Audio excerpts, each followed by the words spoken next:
Rabbi Alan Kansky, and Cantor Pavel Reutman. Again, ladies and gentlemen, we ask for those that are standing to please be seated. And if you have a cell phone or pager, if you could turn it to the silent mode.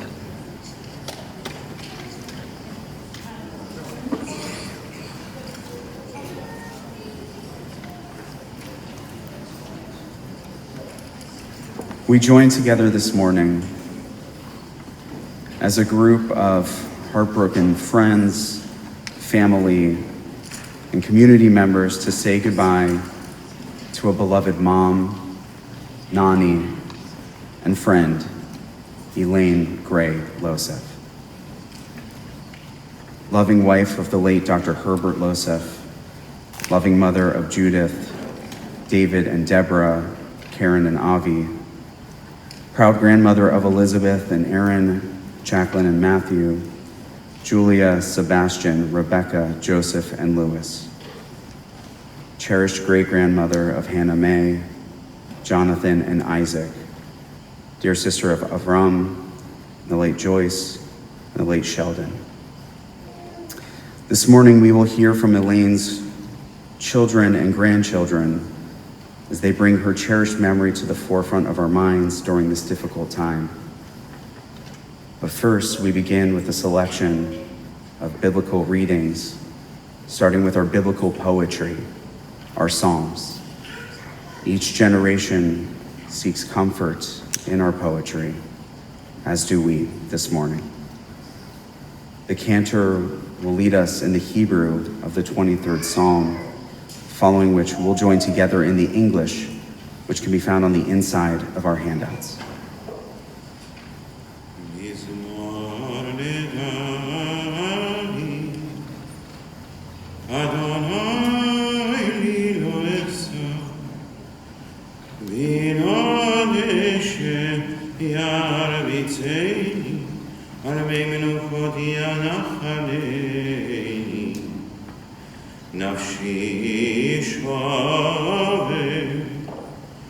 נפשי שווה,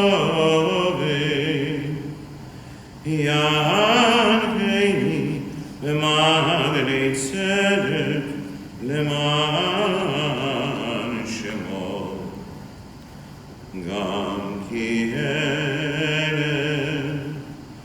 בגיא צלמוות לא ירא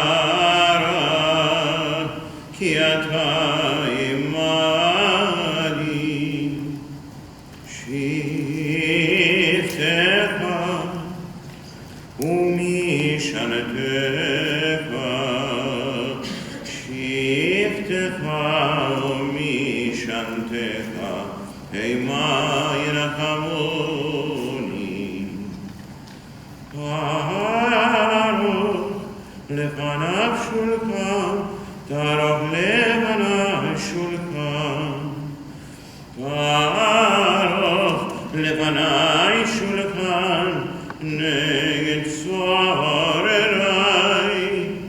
נשענת בשמן ראשי, נשענת בשמן ראשי, נשענת בשמן ראשי, כוסי רוויה. אך טוב וחסד ירדפוני כל ימי חיי, ושבתי בבית אדוני, ושבתי בבית אדוני לאורך ימי. Together we read in the English. The Lord is my shepherd, I shall not want. He maketh me to lie down in green pastures. He leadeth me beside the still waters. He restoreth my soul. He leadeth me in the paths of righteousness for his name's sake. Yea, though I walk through the valley of the shadow of death, I will fear no evil, for thou art with me. Thy rod and thy staff, they comfort me. Thou preparest a table before me in the presence of mine enemies. Thou anointest my head with oil, my cup runneth over. Surely goodness and mercy shall follow me all the days of my life, and I will dwell in the house of the Lord forever. It's now that we are joined by Beth Hillel B'nai Emunah's Rabbi Emeritus, Rabbi Alan Kensky.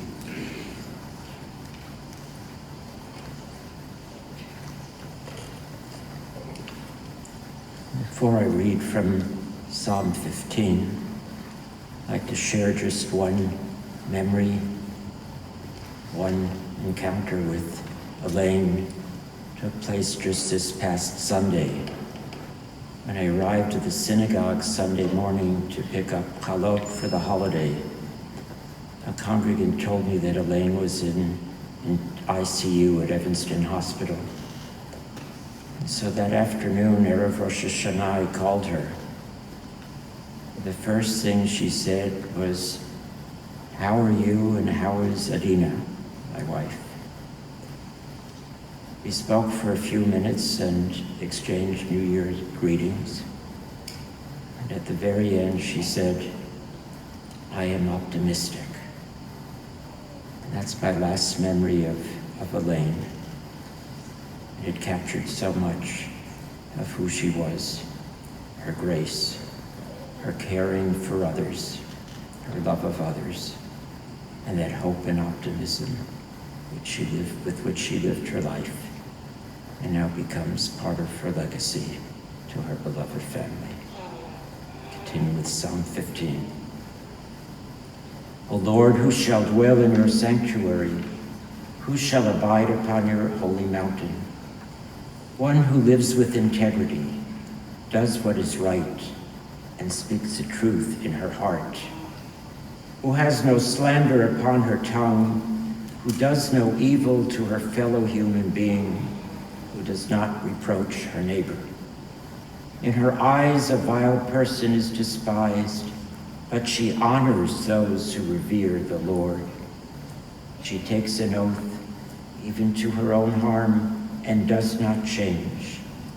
She does not lend money at usurious interest, and does not take a bribe against the innocent. Whoever does these things shall stand firm forever.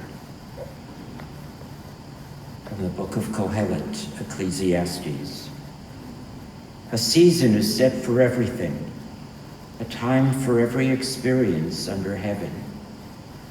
A time for planting and a time for reaping, a time for keeping and a time for discarding, a time for loving and a time for hating, a time for embracing and a time for refraining, a time for slaying and a time for healing, a time for laughing and a time for weeping, a time for dancing and a time for wailing, a time for birthing and a time for dying, a time for speaking and a time for silence, a time for seeking and a time for losing.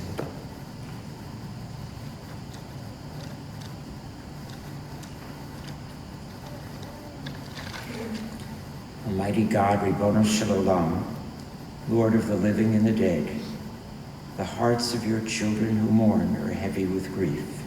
Give them comfort. Help them to remember the triumphs and the joys in the life of Elaine Loseff. Help them to treasure what is theirs because Elaine lived. Help them to meet grief with courage, to confront the angel of death with life. When despair threatens, when faith falters, sustain us all, O Lord, our refuge and our strength, our ever-present help, and let us say, Amen.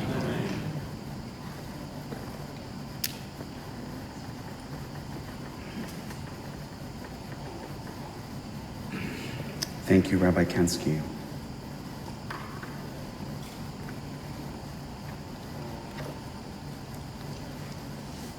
Our dear Elaine was one of those rare people whom one chances upon only once in a lifetime.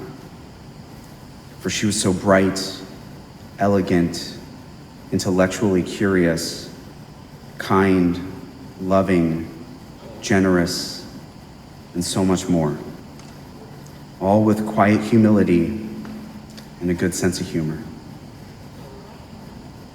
That, as the prophet of old so ably put it, we will not witness the beauty and kindness of such a human being soon again. The novelist Leon Uris wrote, "Life hinges on many factors we cannot control.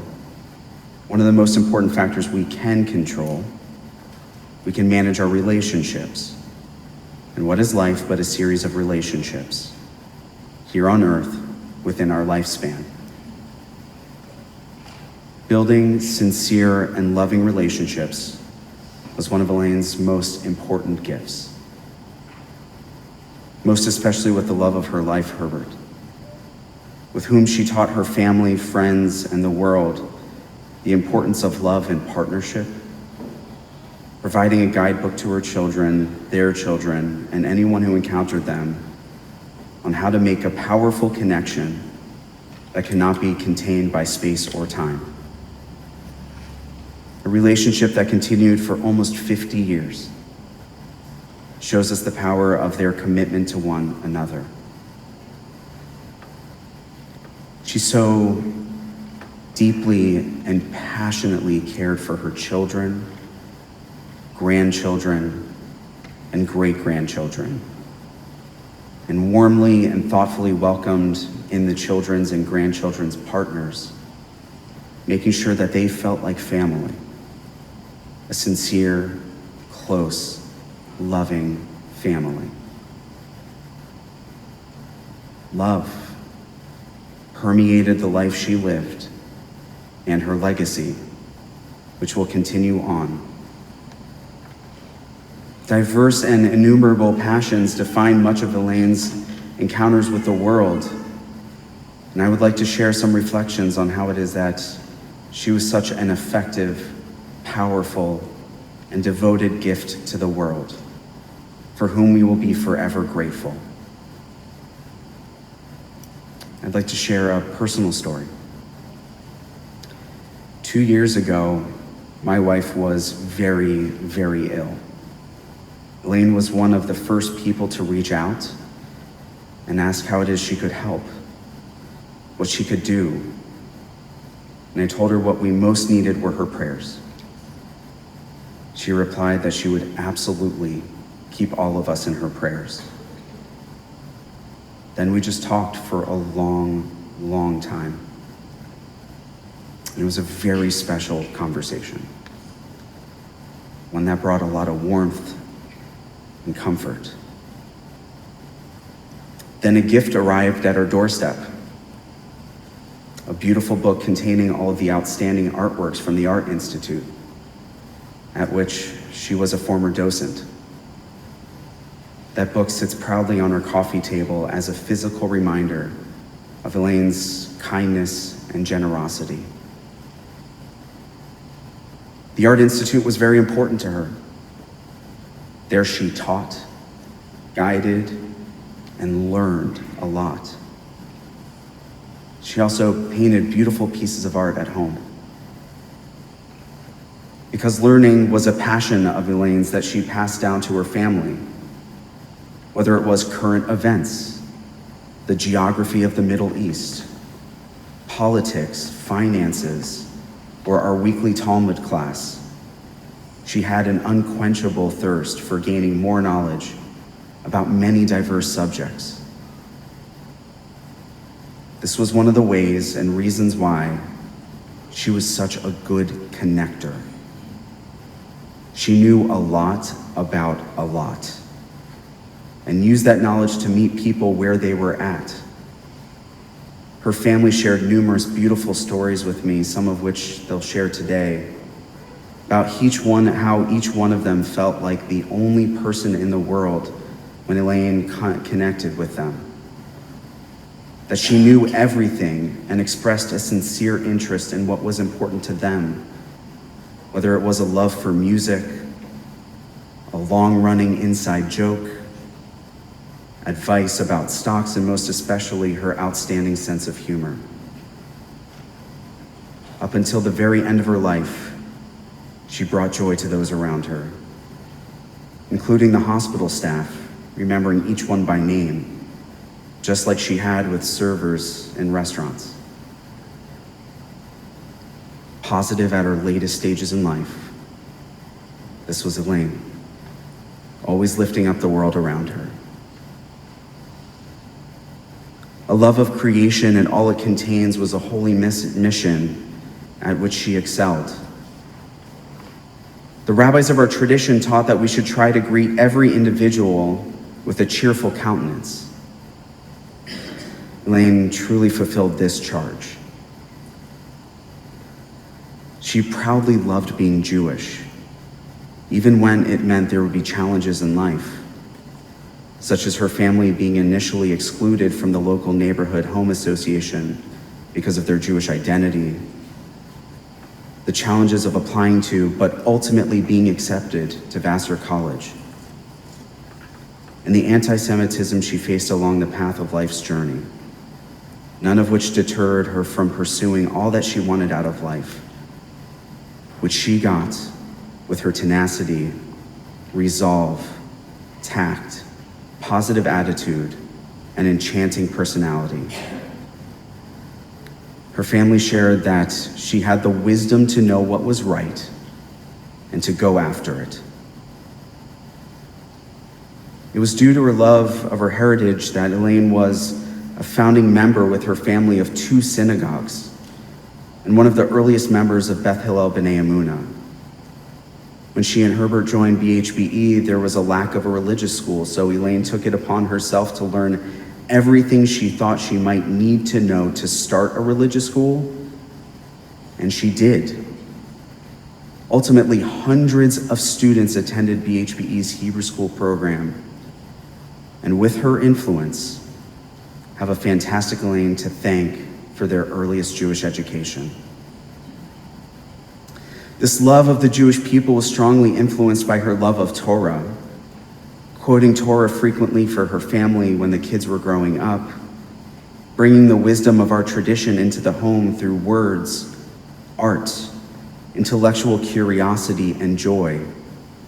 She made sure that her family knew that according to the Torah and to the Talmud, you must care for and feed your animals before you eat. She taught you must care for all that depends on you. Additionally, her love of Torah and the Jewish people motivated desire to establish our Dr. Herbert and Elaine Loseff Jewish Cultural Center here at Beth Hillel B'nai Emunah, a center that supports a rich array of cultural programming for our synagogue, including our musical events, about which Elaine was especially passionate. It also supports programs for our youngest members, which Elaine loved hearing about. She was a true tzaddikah, a true righteous person. Music was another passion of Elaine's. She had perfect pitch, played the piano, and could recall any song you wanted her to sing and play right on the spot. At 80 years old, she underwent an immeasurable change. She grew more vibrant and amazing, filling the world with kindness and love. She leaves behind the fondest of memories and a legacy of learning, great and always appropriate jokes, integrity, connecting, refinement, and elegance. Tiheh nishmata tzurah b'tzorah chaim. May Elaine's soul be bound to the bonds of everlasting life. Zichrona livracha. May her memory be an eternal blessing. And together we say, Amen. We're now joined by Elaine's youngest daughter, Karen.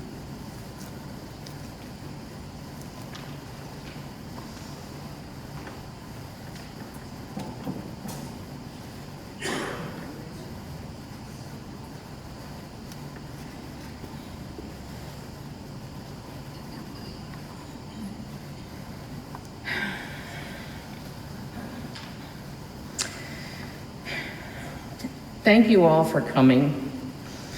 to honor my mom.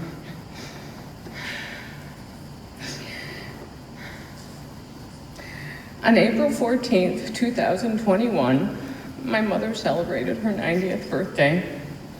We had a family party where everyone wrote something to her. This, with a few additions in the middle, is the letter I wrote to my mom.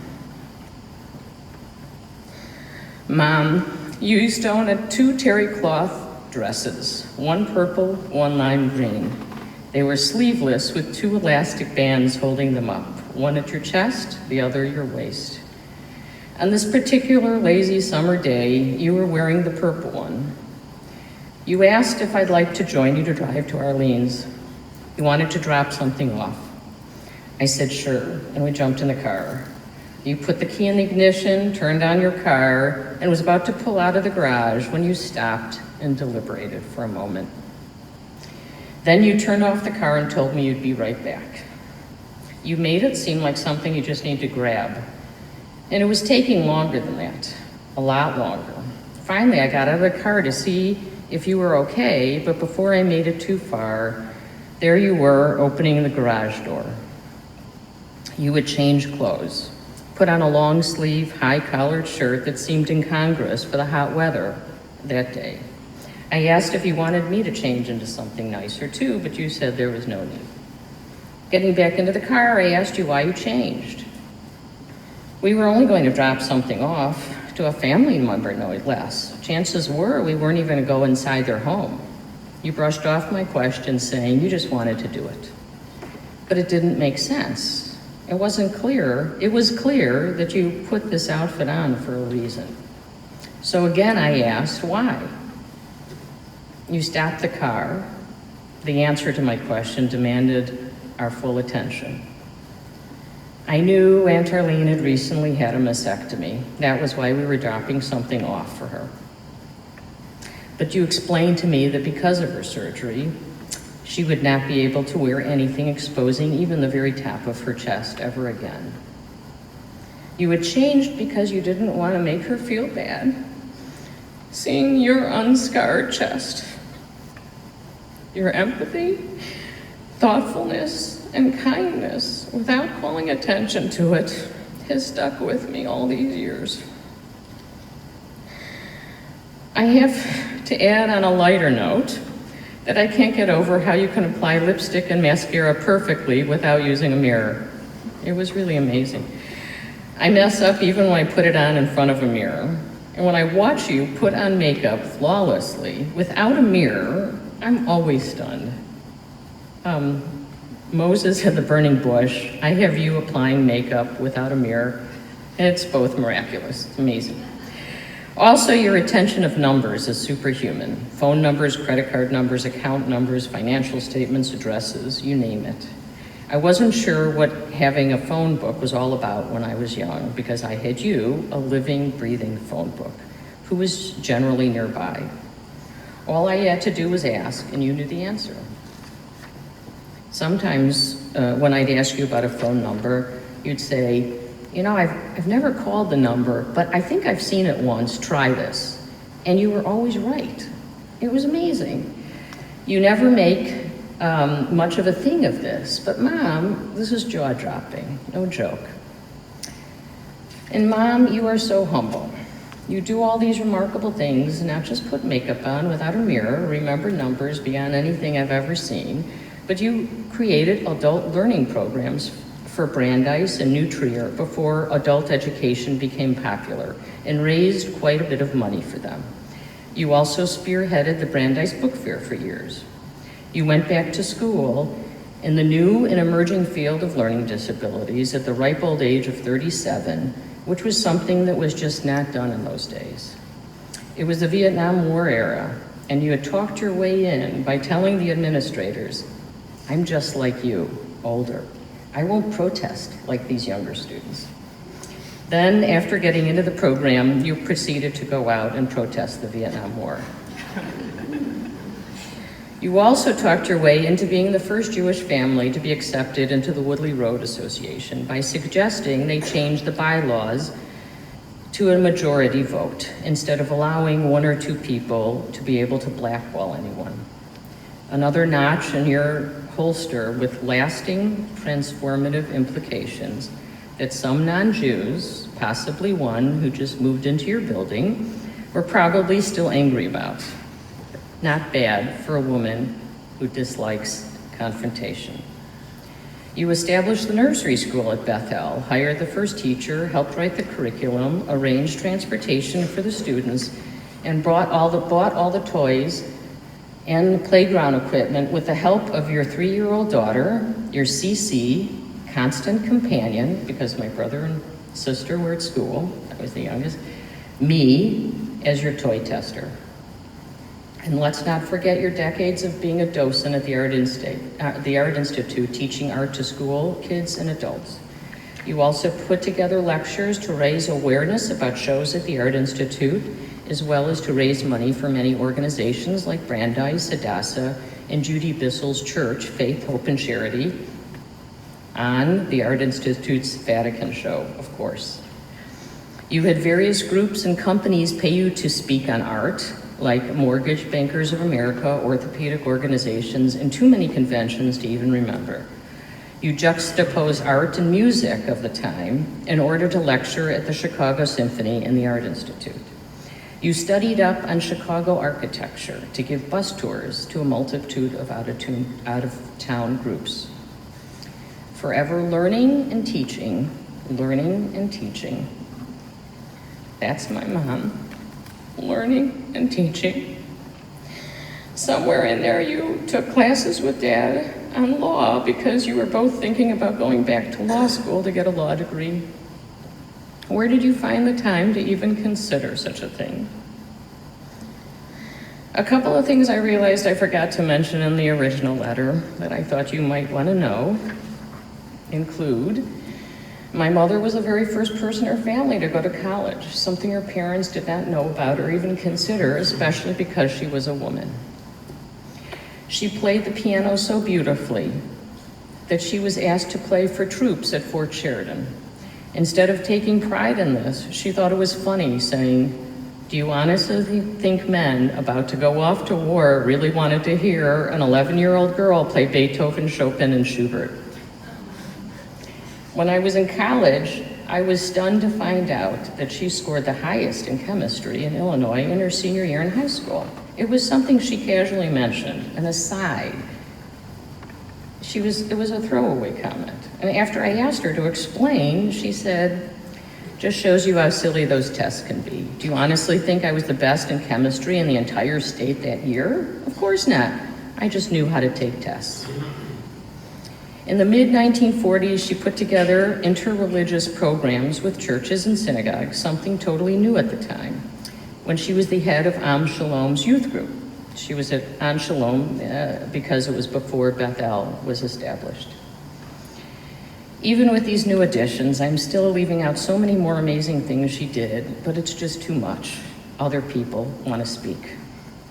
So back to her letter. You did so much and did it so humbly, saying it was nothing when it was not only something, but a really, really huge something. Being humble, what a double-edged sword that is. Most of the world runs around boasting. About what? I'm not sure. But you were quiet, unassuming, plodding, helping, taking care of business behind the scenes. And man, look what you've accomplished. And don't you worry, we were watching. We saw even when you didn't think we were looking. It just took us a little while to begin adding it all up, because it was so much. How proud we are of you. So very, very proud. Lador Vador, I thank you, as does all your future DNA. I love you. We love you. Happy birthday. Happy 90th, Mom.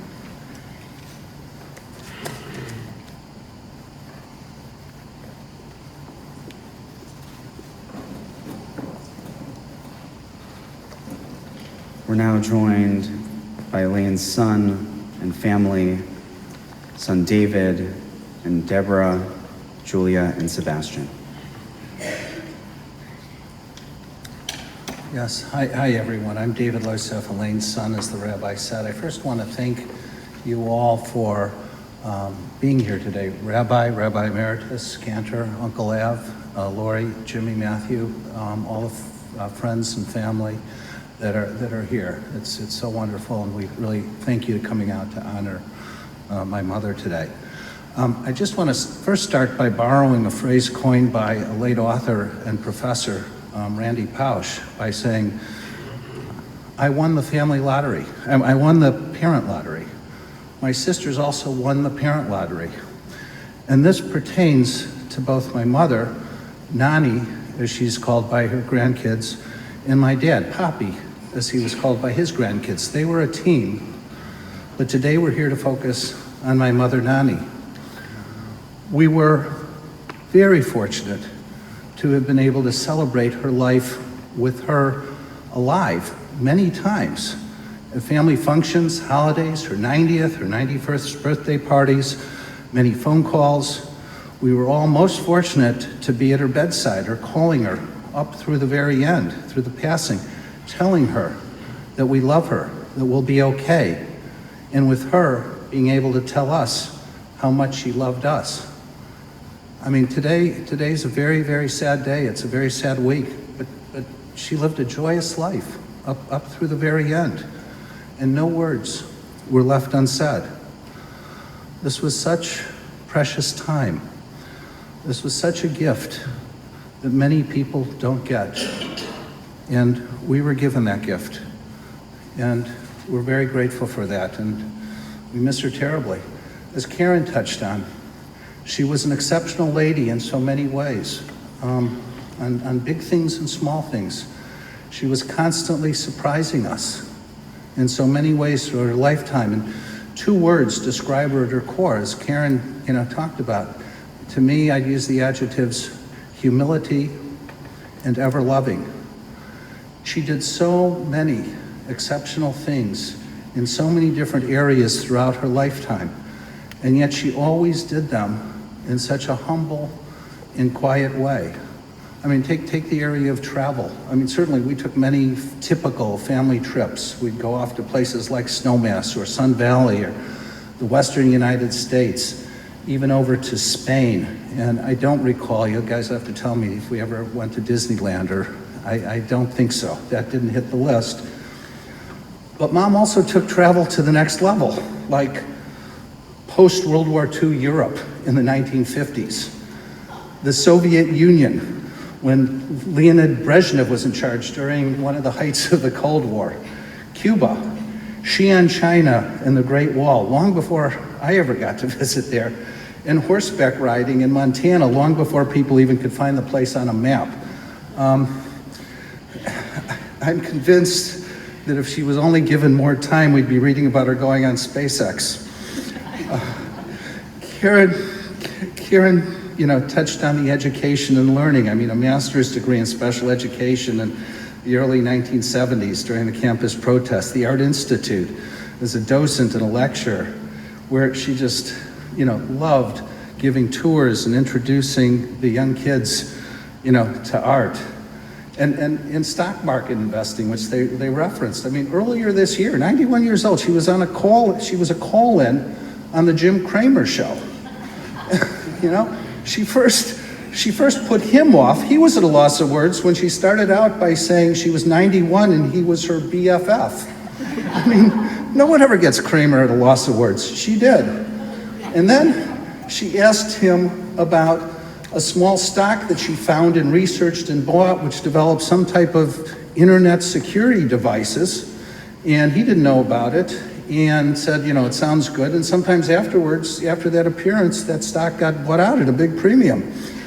After my dad passed away, we helped get her savings and investments all organized with professional investment managers and so forth and all that, but she insisted on keeping control over one small stock account, and that she could, directly and actively manage and trade. And over the last 20 years, I think her stock account outperformed all of her professional investment managers.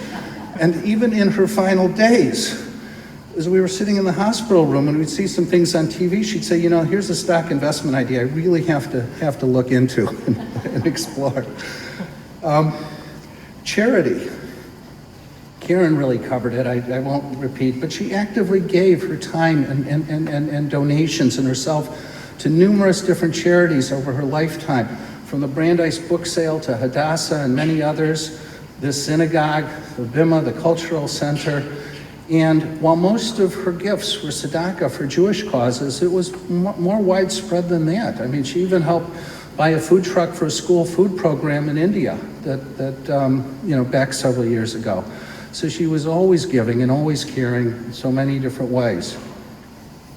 I'll tell you 2 little anecdotes on how she'd surprise us in some of the most funny ways. A number of years ago, our son Sebastian, I'm going to embarrass Sebastian here, he's now 15, but when he was around 11 or 12, he was persistent. The movie Black Panther came out, and he was really insistent he wanted to see it, and we thought it would be too violent for him. And so Deborah and I were saying, no, you can't see it. And he's going, all my friends have seen it. Come on, it's not too bad. Everyone has seen it.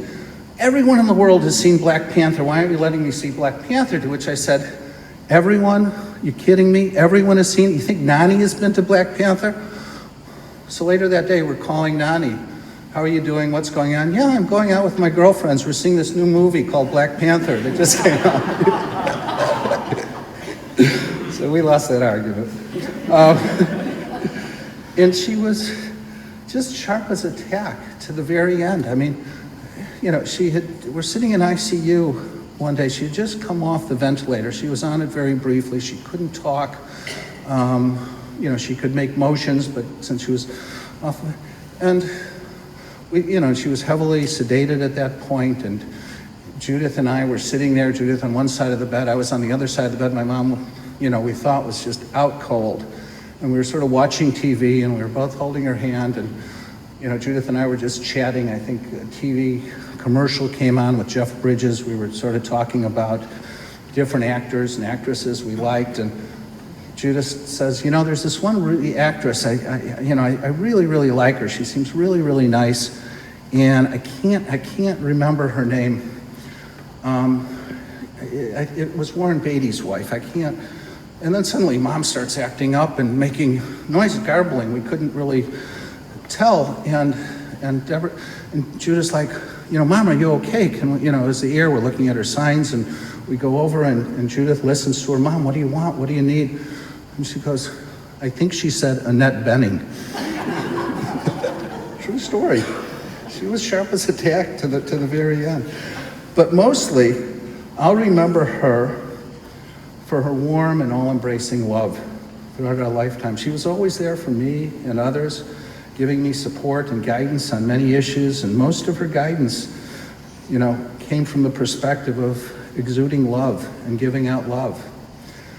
And in looking back on her passing, we can take great comfort in the fact that all of that love which she exuded and gave out to so many different people all came back to her through her final moments, where she was surrounded by loved ones at her bedside, holding her hand, rubbing her feet, calling her, praying for her, kids, grandkids, great-grandkids, friends, nurses, caregivers, so many people just surrounding her with love. And towards the end, even while she was in the hospital and dealing with all of her medical issues, she told me, not once, but on several occasions, that she was, quote, the luckiest person in the world by being surrounded by all this love. So Mom, I guess that you're finally back with Dad now, your soulmate. We miss you and love you dearly. And my daughter Julia would love to say a couple of words. There's a lot I could say about Nani, and I think there's a lot anyone here can say about Nani. She was a really wonderful person. She had a really nice life. And I've been asked multiple times in the past day what I'm gonna say or what I'm planning to say. And I really wasn't sure. I'm still not quite sure. So I'm just gonna kind of speak from my heart right now because I don't have anything planned. The thing about pretty much everyone is that we're not individuals. We're made up of pieces of everyone that we interact with, everyone we've ever interacted with. Stranger on the street, your best friend, your parents, your sibling, every part of them is also a part of you.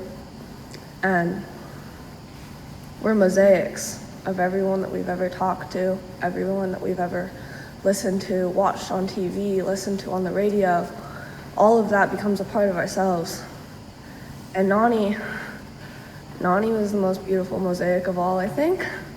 She was very much her own person, but she was also very much something that came from everyone that she had ever talked to. She knew everything about everyone. She knew your name. She knew your favorite color. She knew the names of all our horses. Even I don't know the names of all our horses sometimes. And she was just someone that really had a part of everyone in her. And I'm really gonna miss that. And I'm really gonna miss her. So goodbye, Nani. I love you.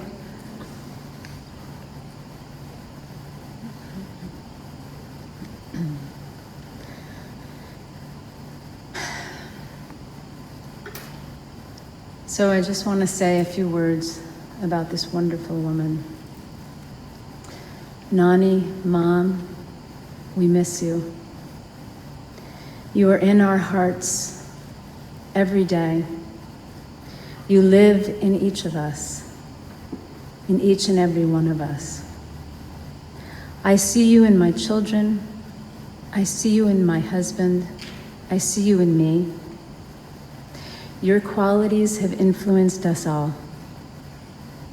Your kindness, your intelligence, your interest in us and what we do, and your interest in so many things in the world, as we've heard about from stories from other people, your integrity, your generosity, and your humbleness. You're seeing a theme here. Each of us are saying some very poignant things about Elaine that carries through and now live in us. An early story of when I first met Elaine, I hosted a small birthday party, 50th birthday party for David. People in the room were from Asia, South America, United States, Montana. The room was filled with stories of themselves and what they had been doing and how they had accomplished things. And we all sat on this very long table, chattering and talking and having a wonderful time. And Elaine, in her way, was happy and interested in everybody's story, listening to what everybody was saying. At the end of the night, as the night started to draw on, it quieted down. And we asked Elaine what she had been doing recently. And she smiled and, nothing, trying not to share, just really interested in what other people said. But yes, we tried to draw it out of her. She had just had lunch with Obama and Hillary Clinton. She had just traveled to Cuba to bring pencils and school supplies to children.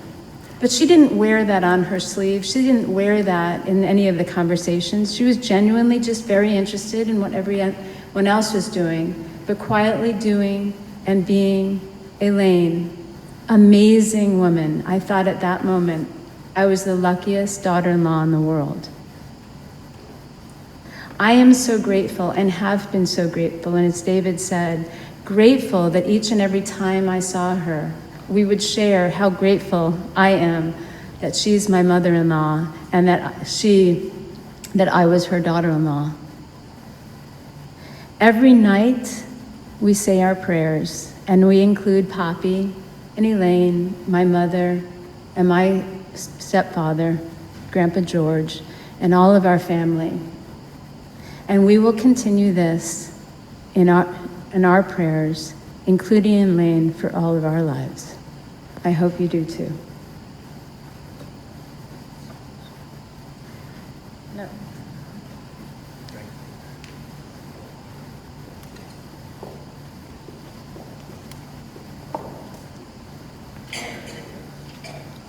Thank you. We're now joined by Elaine's granddaughter, Elizabeth.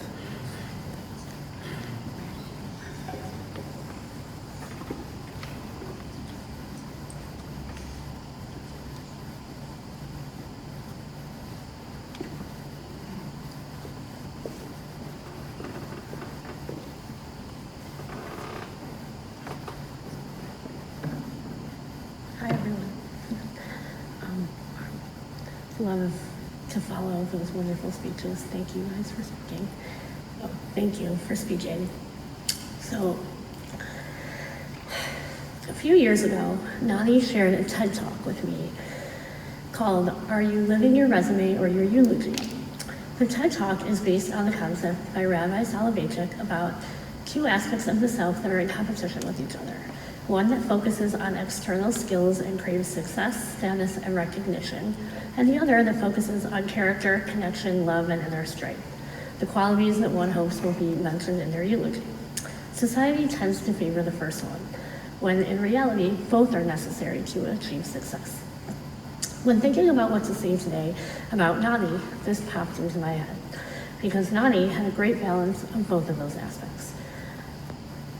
Nani lived her life with meaning and purpose. She was able to connect to all types of people and learn something from them. Because of her inner strength and refined character, she was able to be successful and build an impressive resume because of it. She was an excellent teacher, as we've all mentioned. I still remember many of the homework assignments we worked on together when I was a little kid. Whenever I studied for a test with Nani, not only would I ace the test, but I have retained the information to this day. Her enthusiasm for education and learning was contagious. Nani was always interesting to talk to, even when she told the same story for the 20th time. I loved talking to Nani so much that she was the first phone number I memorized at 3 years old. I still don't know my work phone number by heart 4 years later, but I remember Nani's house phone. I used to sneak out of my room during my nap time when I was a little kid and call her instead of taking a nap. Nani was always glamorous, elegant, and stylish. And even though she had natural beauty, she knew about all the good makeup. And as we've all mentioned, she can put lipstick on without a mirror, which I finally learned to do. She taught me, so that was pretty cool. We often bought the same lipsticks in different colors and compared notes. Nani was funny and smart and really up to date on her pop culture. I got all my celebrity gossip and TV show recommendations from her.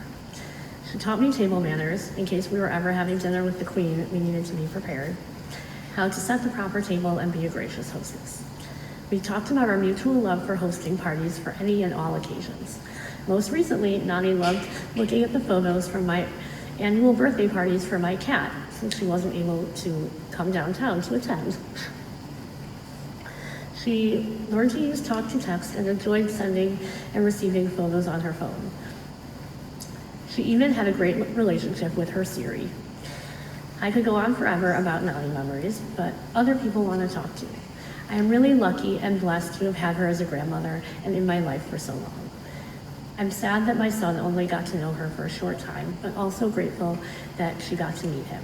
Nani, you will be missed dearly, and your memory is such a blessing. I hope you are hanging out with the Queen in Shemayim and using your excellent table manners and etiquette.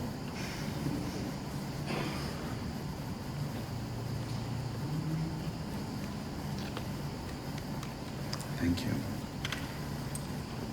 We're now joined by Elaine's granddaughter, Rebecca.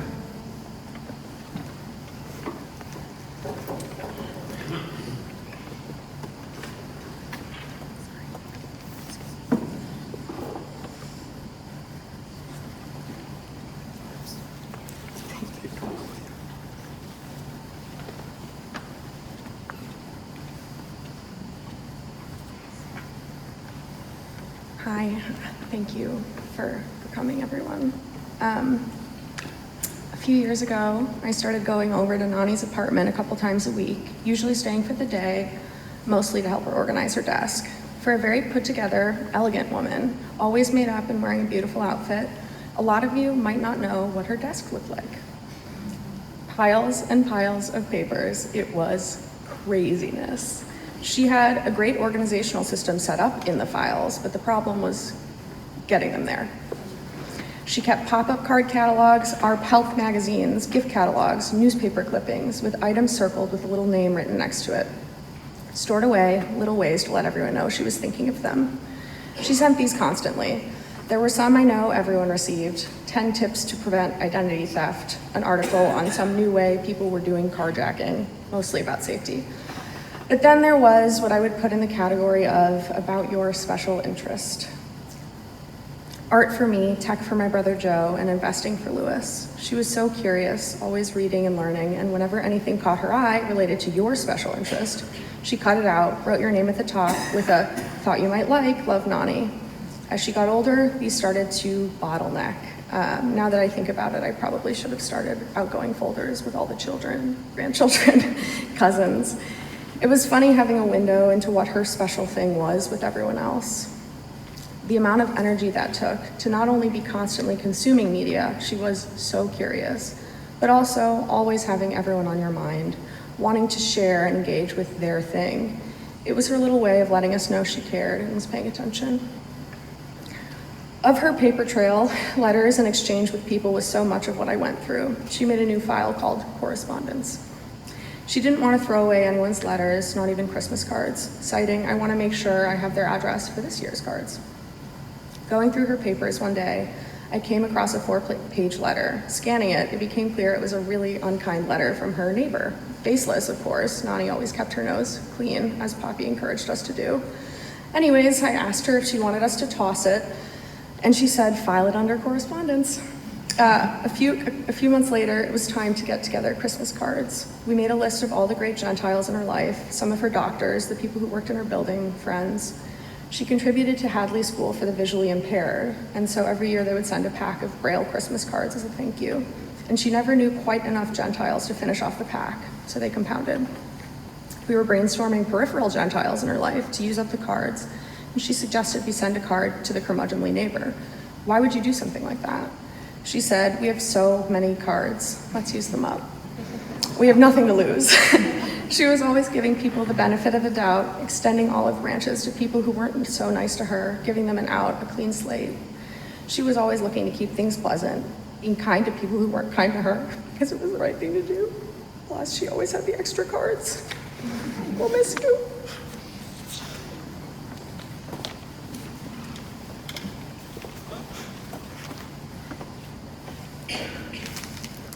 We're now joined by Elaine's granddaughter, Jackie.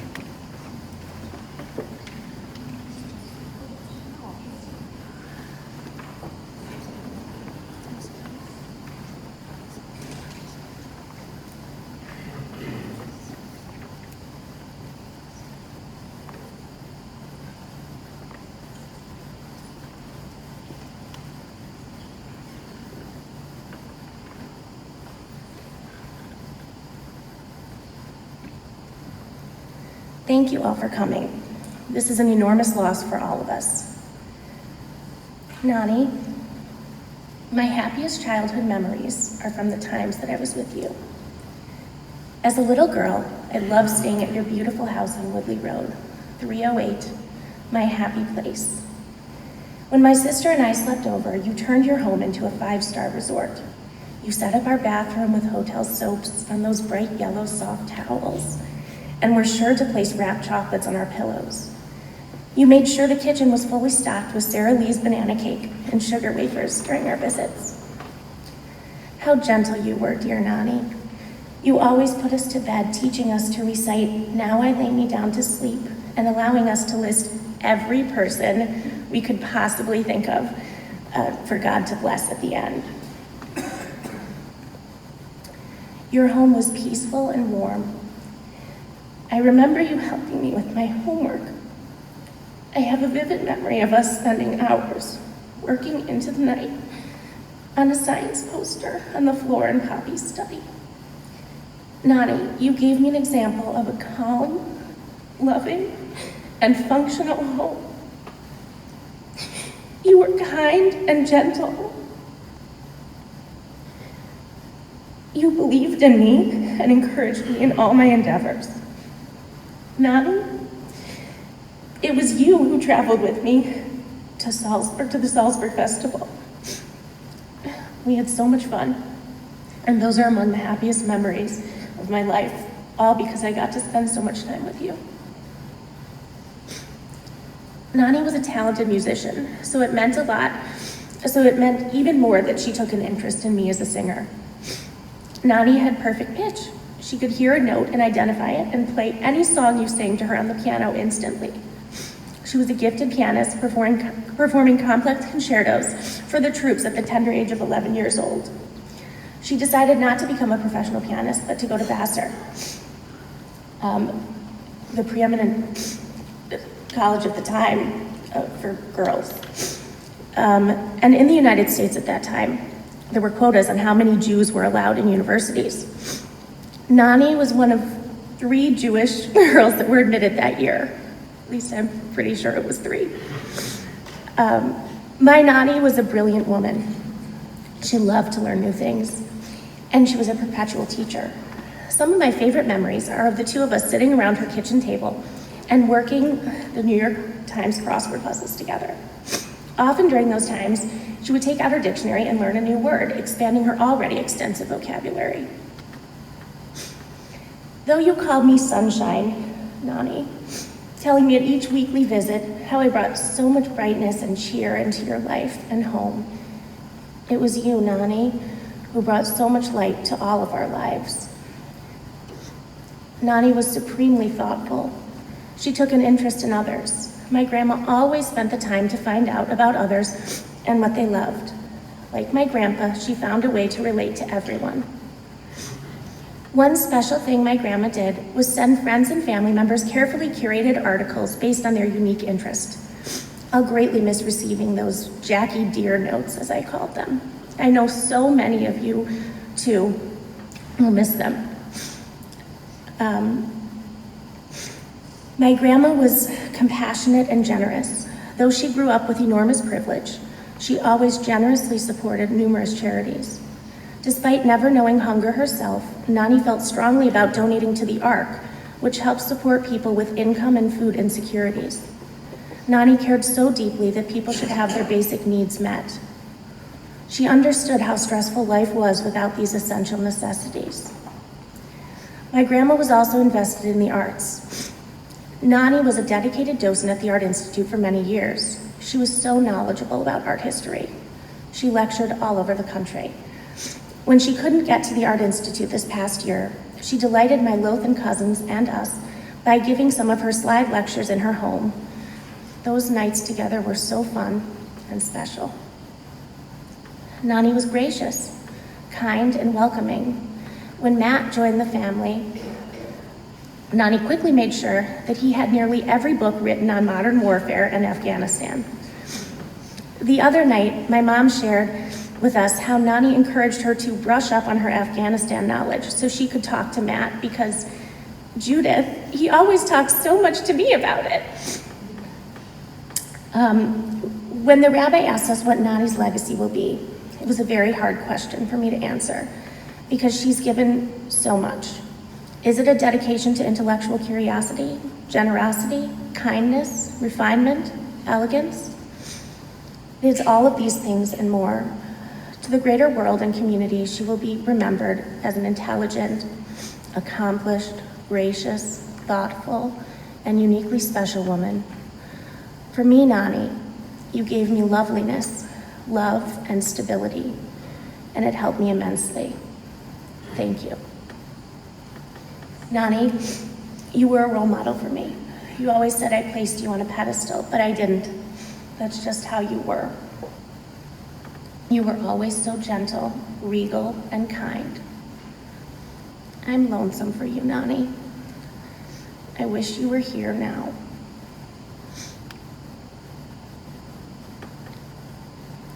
You always made me feel so loved. Thank you, dearest Nani. I love you.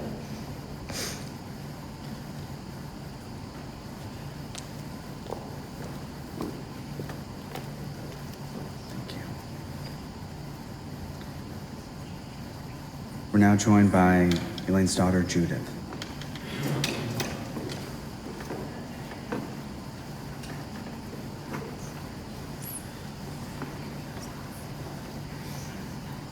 Well,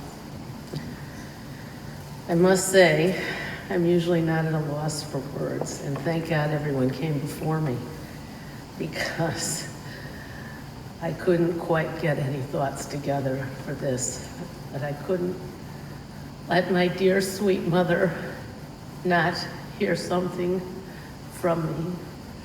So I'm going to try to say some things. My mother was a very special, special woman.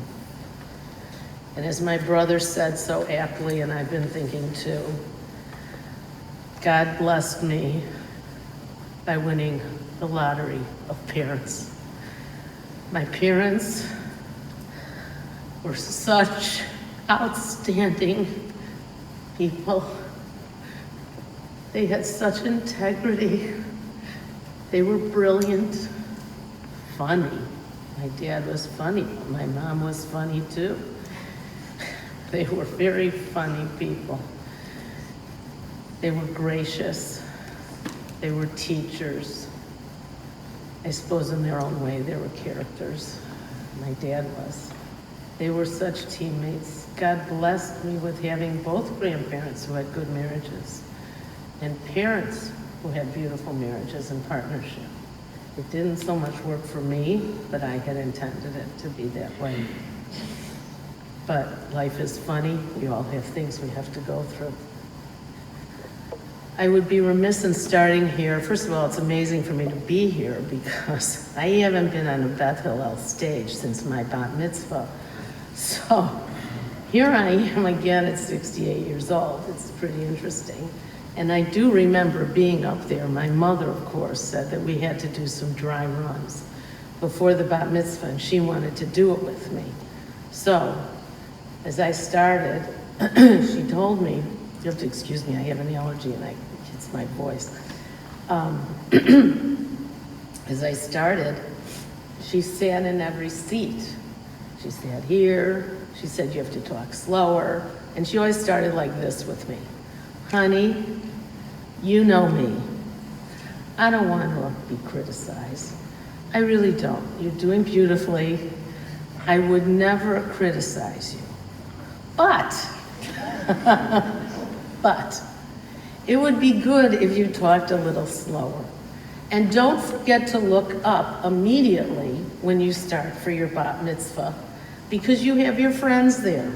And people are here and they want to hear you speak.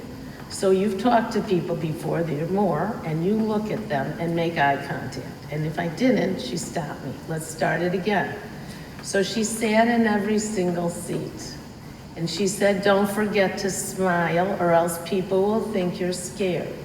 And then she sat in the back and she said, no, no, no, you're not projecting. So let's start it again. I'm gonna sit in the very back seat and you have to make me hear every single word. Well, you can imagine how I was when I started for my bat mitzvah. But I have to tell you, thank God she did that. Did I know I'd be speaking at times? She taught me public speaking. She taught me so many things, my mother. I don't know what I'm gonna do. I'm not even gonna have anyone to go fetch to.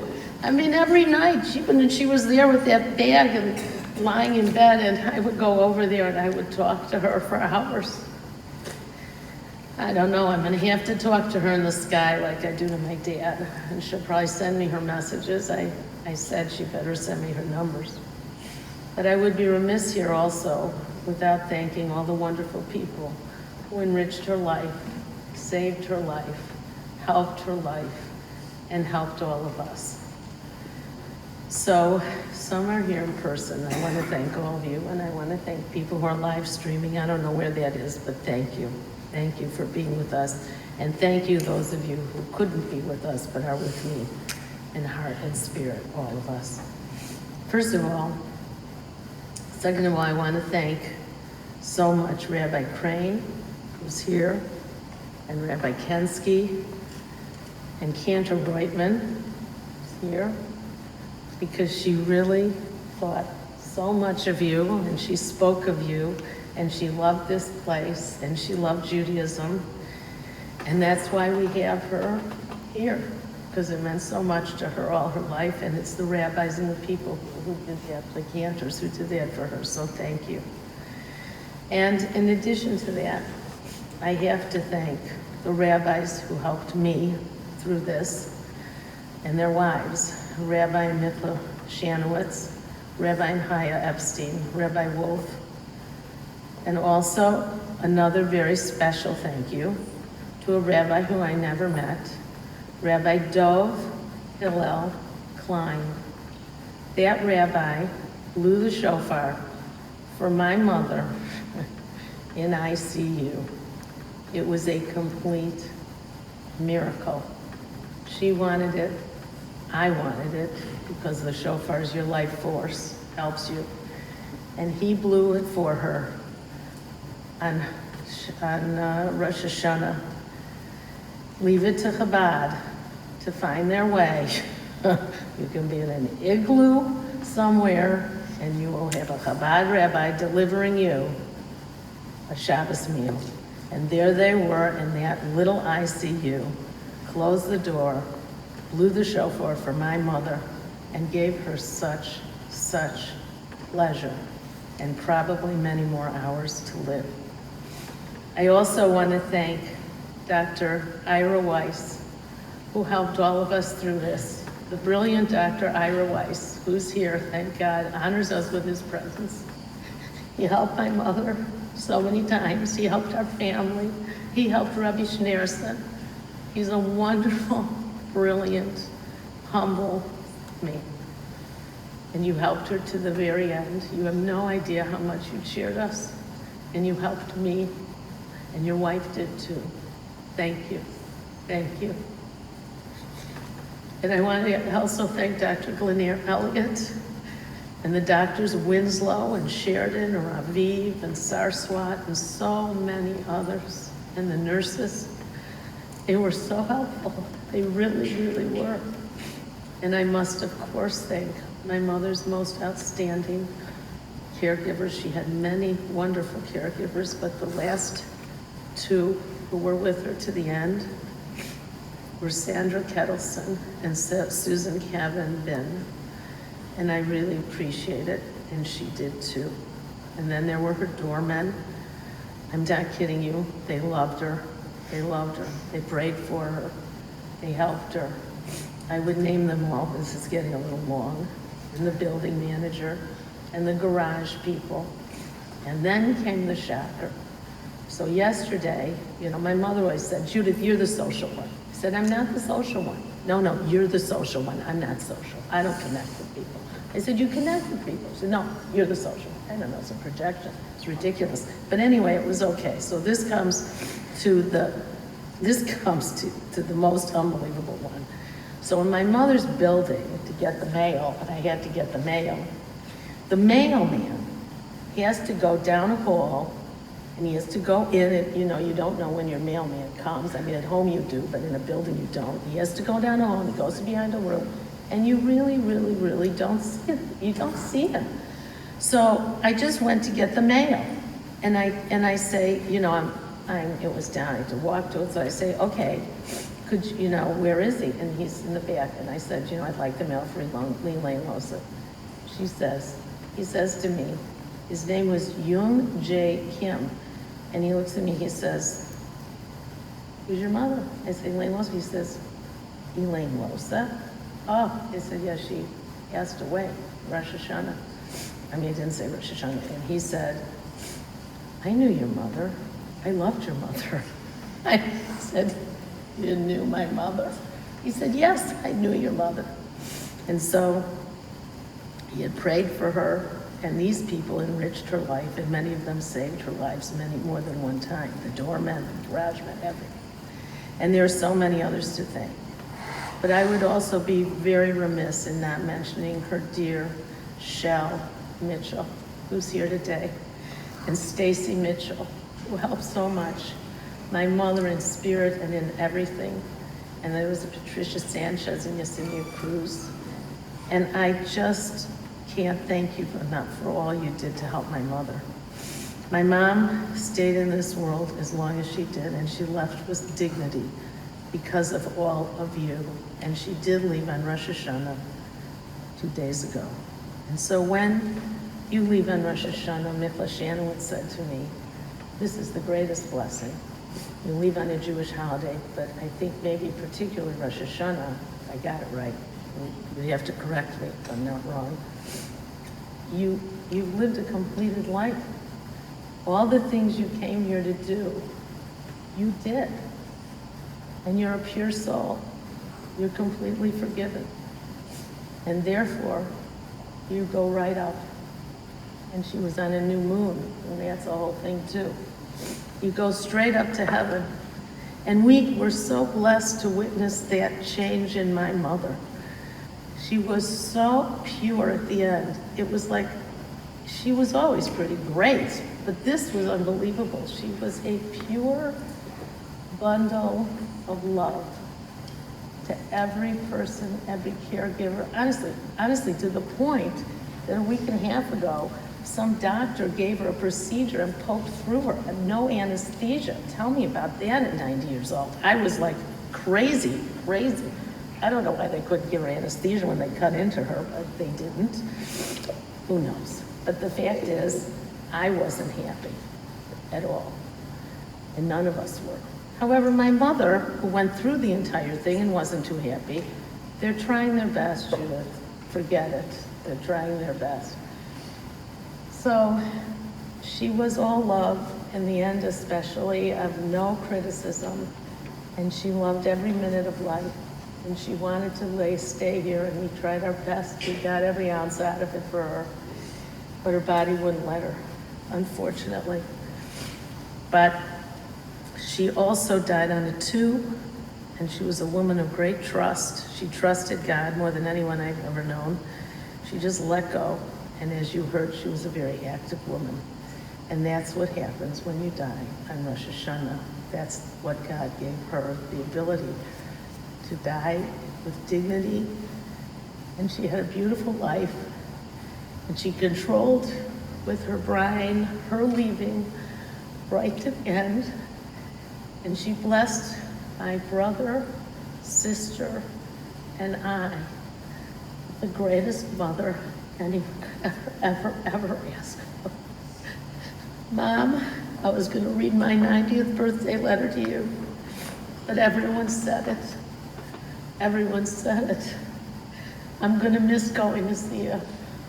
I'm going to miss dropping in. And I'm going to miss those fortune cookies that you always brought me, that always, somehow, miraculously, Kabbalistically, always told me exactly what I needed to know. I love you, Mom. I love you taught me Torah. It's carried me through my life, and I hope it carries my children, my grandchildren, all my progeny, because there's nothing like God in the Torah. And you taught it to me, and you inspired me. And now I'm an observant Jew, Mom. And it's because of you, and it's because of Dad, and it's been a wonderful thing for me. You've guided my life, and I hope you continue to guide it from another level. You're simply the best. Thank you. I wish you could still be here. I love you, Mom. Thank you. And thank you all.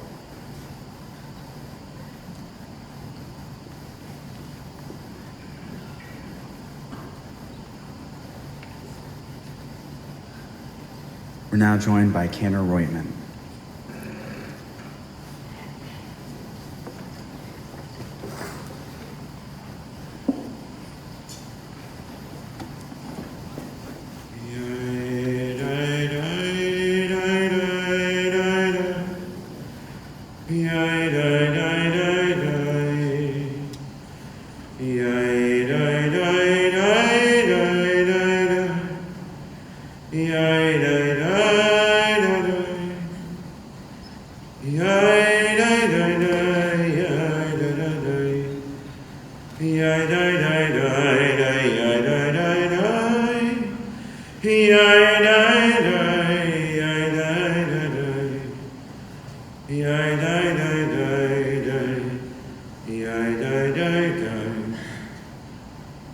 Indeed, as a clay in the hands of the potter, when he wishes expands it and when he wishes contracts it, so are we in your hands, for you who remembers deeds of the loving kindness. Shimon the righteous was accustomed to say, the world is based on three things: on the Torah, on the service of God, and upon acts of loving kindness. These are the words with which I opened my remarks to Elaine a few months ago when we celebrated our gala here at Bethel Muna and celebrated her as an important member and dear friend. I'm going to read some of this to you, some of what I'd written to her. Dear Elaine, everything that I know about you speaks of these building blocks of our existence as they are reflected in who you are and what you bring to this world to make it a better place. In your heart is Torah as means of learning, charity, and tradition. It was many years ago when you and I met and had our first conversation after the evening minyan during which you were saying Kaddish. You were genuinely interested in learning about me, and we even ended up finding a connection through Bethel and Jean Siskel, Zikrono Livracha.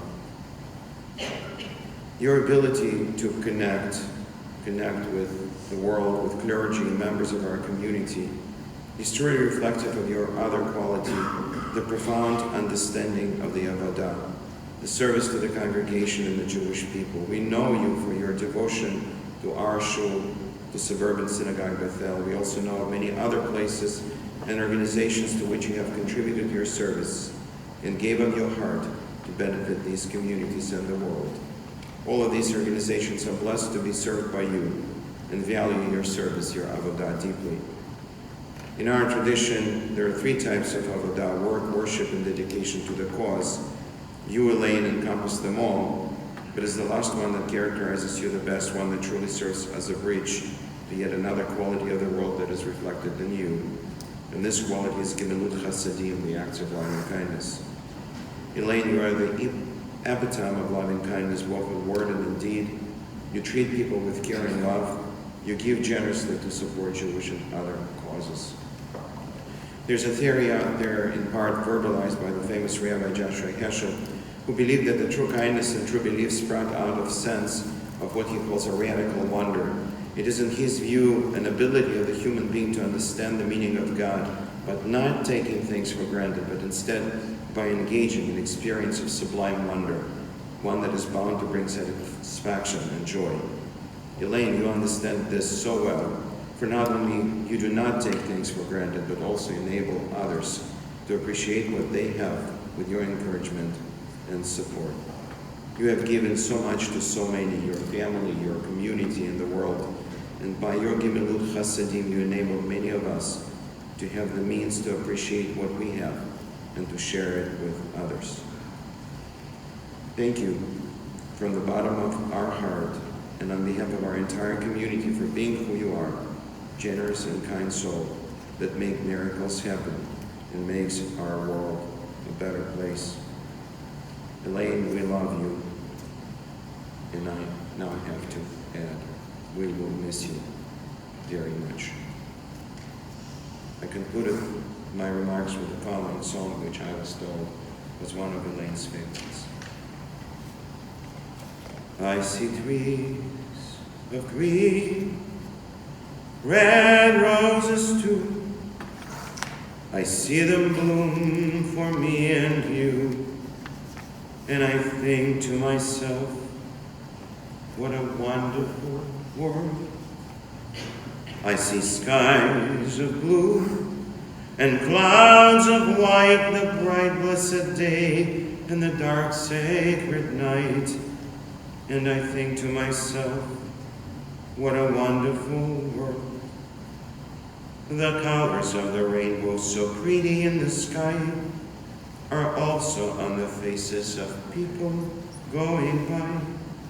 I see friends shaking hands saying, how do you do? They're really saying, we love you. I hear babies cry. I watch them grow. They'll learn much more than I'll never know. And I think to myself, what a wonderful world. And I think to myself, what a wonderful world.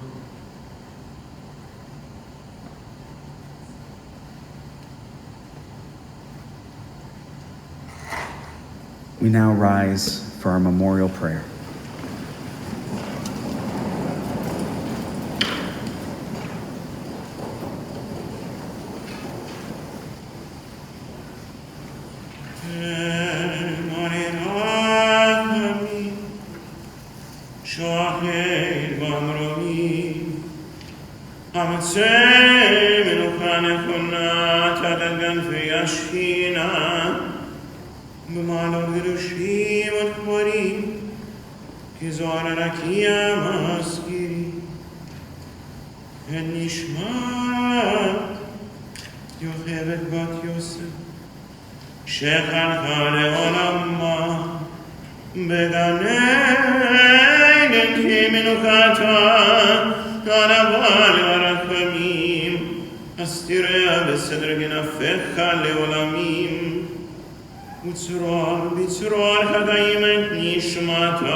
Malay Rachamim, exalted, compassionate God, grant infinite rest in your sheltering presence among the holy and the pure to the soul of our beloved Elaine, who has gone to her eternal home. Merciful One, we ask that our loved one find perfect peace in your eternal embrace. May her soul be bound up in the bond of life. May she rest in peace, and let us say, Amen. We may be seated.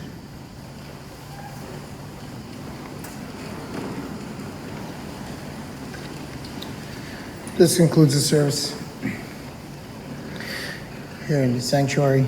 The interment will take place at Memorial Park Cemetery. For those who will be joining the family in procession, we'll be lining up right in front of the congregation. We'll be placing a magnetic flag on your vehicle. We ask that you have your headlights and hazard lights on while driving in procession. At the conclusion of the interment, the family will be sitting shiva at the Loseff residence, 1420 Sheridan Road, apartment 2D, today until 5 p.m., Saturday evening 8 to 10 p.m., and Sunday and Monday 12 to 8 p.m. If we can all rise and have all the grandchildren come forward and act as pallbearers. Once we have left the sanctuary, we ask everybody to go immediately to their vehicles, as the family has a time frame to keep at the cemetery, so please do not stop the family, so everybody can go to their vehicles immediately. If we can all rise.